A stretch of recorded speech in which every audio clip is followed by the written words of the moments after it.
السلام عليكم ورحمة الله وبركاته. تحياتي لحضراتكم وفيديو جديد وحلقة جديدة من أخبار وكواليس النادي الأهلي. ما تنسوش لايك وشير عشان المعلومة توصل لغيرك، وصلي على النبي في التعليقات واكتب عاش الأهلي.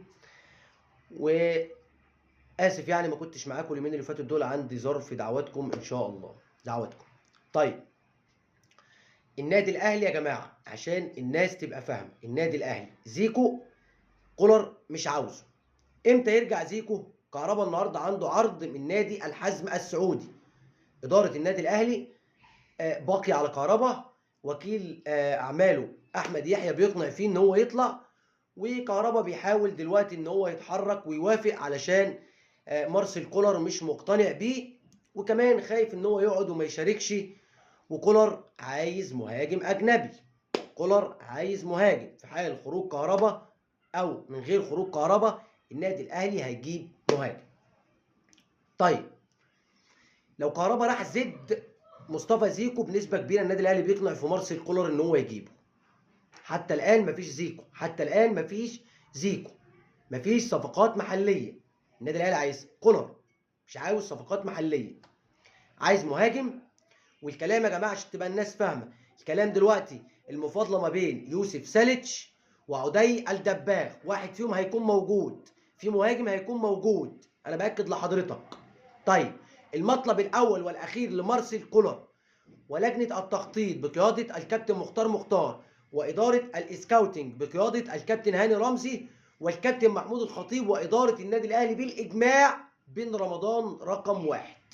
عشان الناس اللي بتقول بن رمضان انضم للقايمه اللي هتلعب الدوري الاوروبي مع فرانك فراوش المجري، لا، بقول لحضرتك انضم ما انضمش، الكلام كله دلوقتي في الفلوس. بن رمضان لسه في الصوره وما زال في الصوره.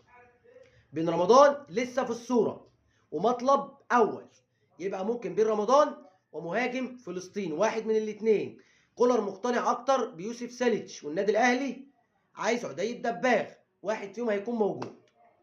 فبالنسبه للنادي الاهلي يا جماعه صفقتين هيتعملوا، مهاجم وبن رمضان ان شاء الله باذن الله. طيب، اروح مع حضرتك لجزئيه نادي الزمالك. رمضان صبحي انا قلت من حوالي 10 ايام تواصل الاستاذ عمرو الجنايني عضو مجلس اداره نادي الزمالك الاسبق ورئيس اتحاد الكره الاسبق مع رمضان صبحي قبل كده، وعرضوا عليه 3 سنين ب 120 مليون جنيه، نفس الراتب اللي بياخده في بيراميدز 40 مليون جنيه. ودخل الاستاذ ممدوح عباس مع الاستاذ عمرو الجنايني، الناس اللي بتدعم نادي الزمالك علشان يخلصوا في رمضان صبحي. الناس بتقول لك ماشي، بيراميدز مجدد لرمضان صبحي سنتين. رمضان صبحي قال يا جماعه ما عنديش مانع، ولكن خلصوا مع الناس. طيب، الاستاذ عمرو الجنايني وممدوح عباس ابتدوا يخلصوا، ولكن مش هنا، مع الاداره في الامارات الاستاذ سالم الشمسي.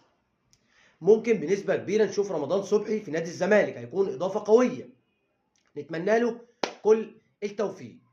حبيت اطلع مع حضراتكم ابلغكم واطمنكم ان النادي الاهلي يا جماعه الميركاتو لسه ما خلصش، وزي ما قلت لكم بن رمضان مطلب اول وما زال لسه في الصوره، ما زال لسه في الصوره. ومهاجم واحد من عدي الدباغ ويوسف ساليتش. زيكو ممكن وممكن لا، حتى الان زيكو لا.